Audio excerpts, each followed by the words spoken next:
Pour les élèves avec un déficit d'attention, on va retrouver parfois dans leur plan d'intervention une mesure qui leur permet d'utiliser le correcteur d'un logiciel de traitement de texte, par exemple avec Word.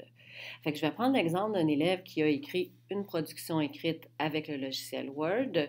Dans les onglets en haut de la page, il y en a un qui s'appelle Outils.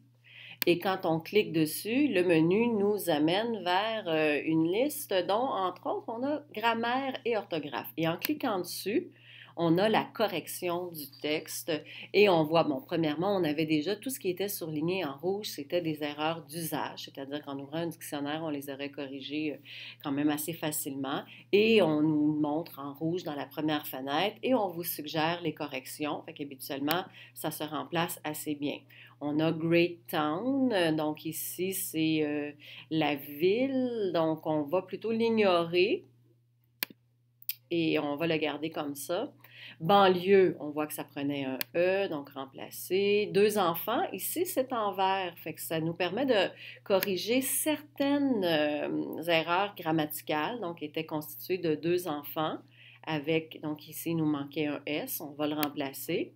Et pour le reste, la vérification grammaticale serait terminée. Par contre, ça laisse quand même beaucoup de place à d'autres erreurs. Je prends juste la première ligne vers les années 70, une famille bourgeoise connue. On a besoin du E ici parce que connu s'accorde avec famille, mais ça ne nous l'a pas mentionné. Évidemment, s'il y avait des erreurs de ponctuation, ça non plus, ça ne nous le dit pas.